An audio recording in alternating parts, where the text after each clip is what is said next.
आज मैं तुम्हें स्टोरी सुनाऊंगी भगवान आदिनाथ के समय की। उनके निर्वाण के बाद जब उनकी पाठ परंपरा पे आचार्य आए तो उसमें ये बताया कि किस तरीके के लोग होते थे उस टाइम पीरियड पे। एक बार आचार्य ने अपने शिष्य को भेजा गोचरी लेने के लिए। शिष्य गए गोचरी लेने, तो वो एक श्रावक के घर गए। वहाँ पर उसको उन्होंने 32 वड़े बहराए। वड़े क्या होते हैं? वड़े जो खाने जैसे फ्राइड होते हैं, पकोड़े टाइप जो वड़े वड़े सांबर। वड़े नहीं, सांबर नहीं, वड़े। तो उसने ने 32 वड़े, और वो गरम गरम थे, वो बहराए उनके पात्रे में। अब वो बिल्कुल ताजे ताजे गरम गरम बने हुए थे, बहुत अच्छी सुगंध आ रही थी। शिष्य पात्रा लेके चल पड़े। रास्ते में विचार आते हैं, हम तो दो ही हैं, एक मैं और एक गुरुजी। तो गुरुजी उसमें से आधे वड़े तो मुझे देंगे। तो 32 वड़े हैं। पहले तो उसने खोल के गिने कि कितने वड़े हैं, तो उसने देखा 32 वड़े हैं। फिर उसने विचार किया ये 32 वड़े हैं, 16 गुरुजी के हो गए और 16 मेरे हो गए, और जब तक मैं उपाश्रय में पहुंचूंगा तब तक ये ठंडे हो जाएंगे और इसका टेस्ट सही नहीं देगा। तो फिर वो बैठे विचार करता है, ऐसा करता हूँ मैं तो अपने हिस्से की गरम गरम खा ही लेता हूँ। तो वो वहीं बैठा बैठा 16 वड़े खा लेता है। अब कहता है ये गुरुजी के वड़े हैं, अब उनको दिखा दूंगा। उसको बंद करके पात्रे को लेकर फिर चल पड़ता है। अब रास्ते में चलते चलते वो टेस्टी बहुत लगे थे उसको फिर से विचार आता है।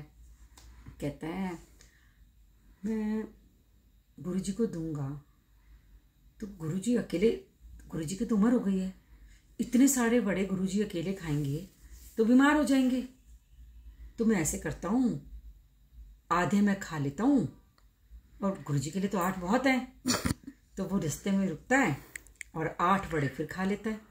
अब पात्रे में बचे 8, उसको लेके चल पड़ता है।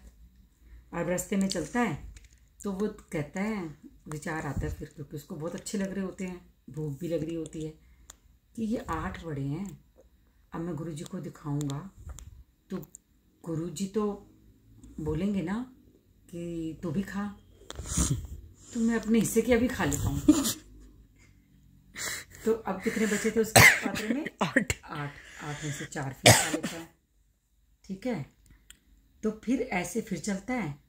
4 बचे थे, कह रहे हैं 4 बड़े हैं, ऐसे तो दोबारा मिलते भी नहीं हैं, चलो 2 और खा लेता हूँ। वो 2 और खा लेता है। फिर थोड़ी आगे चलता है, फिर उसका मन बदल जाता है, फिर 2 में से 1 और खा लेता है। अब पात्रे में बचा सिर्फ 1 वड़ा। अब वो 1 वड़ा लेके गुरुजी के पास पहुंच जाता है। तो अब गुरुजी पूछते हैं, गुरुजी पात्रे में जब देखते हैं 1 वड़ा तो वो बहुत हैरान होते हैं। वो विचार करते हैं कोई श्रावक ऐसा तो नहीं होगा कि सिर्फ 1 ही वड़ा बहराएगा। तो गुरुजी ने उस शिष्य से पूछा कि बेटा, क्या जिस श्रावक ने भी वड़े बहराए उसने क्या सिर्फ 1 ही वड़ा उड़ाया? अरे नहीं गुरुजी, उसने तो 32 वड़े बहराए थे। तो बाकी 32 वड़े कहाँ गए? बाकी 31 वड़े कहाँ गए? तो वो क्या करता है, वो वड़ा उठाता है, नहीं वो उससे बोलते कि कहाँ गए? कह रहे मैंने खा लिए। कह रहे तुमने खा लिए? कैसे खा लिए? 32 वड़े तुमने, 31 वड़े तुमने कैसे खा लिए? तो वड़ा उठाता है और मुंह में डाल देता है, कहता है ऐसे खा लिए। तो अभी गुरुजी देखते रह गए। मतलब इतने सरल, उस टाइम पीरियड के लोग इतने सरल होते थे कि उनको पता भी नहीं होता था कि वो कैसे। तो गुरुजी ने फिर उसको समझाया कि ये हमारी आहारचर्या नहीं होती है, कभी भी शिष्य को रास्ते में बैठ करके कभी भी आहार नहीं करना चाहिए, उसको उपाश्रय में आके ही करना चाहिए। तो हमारे एक प्रश्न उठता है कि आप ये बताइए कि ये अगर इतने ही सरल थे वहाँ के, इतने ही रिजु थे, इतने ही सरल थे वहाँ के लोग, तो जिसने उनको ये बताया, तो गुरु इतने समझदार कैसे थे? उस टाइम पीरियड के अगर सभी लोग इतने सरल और रिजु थे तो गुरुजी इतने सरल क्यों नहीं थे?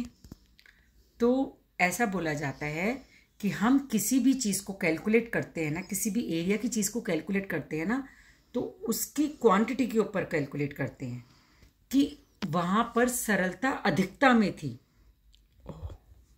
और जो समझदार थे वो कंपैरेटिवली कम थे, जो हर चीज़ को हर एंगल से समझ पाएं, भगवान के अनेकांतवाद को जो अच्छे से समझ पाएं।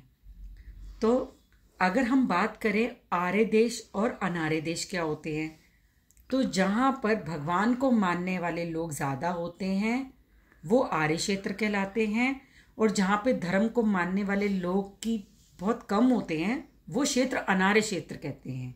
सिर्फ क्वांटिटी का फ़र्क होता है। किसी भी चीज़ को आप कैलकुलेट करते हो तो जो चीज़ ज़्यादा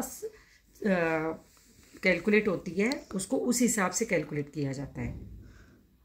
अगर हम हमारे देश की बात करते हैं तो प्रोपोर्शनेटली धार्मिक लोग ज़्यादा हैं और दूसरे देश में प्रोपोर्शनेटली धार्मिक लोग कम है, तो इसलिए इसे हम कह सकते हैं कि जो धार्मिक देश और अधार्मिक अनार्य देश। जय जिनेंद्र।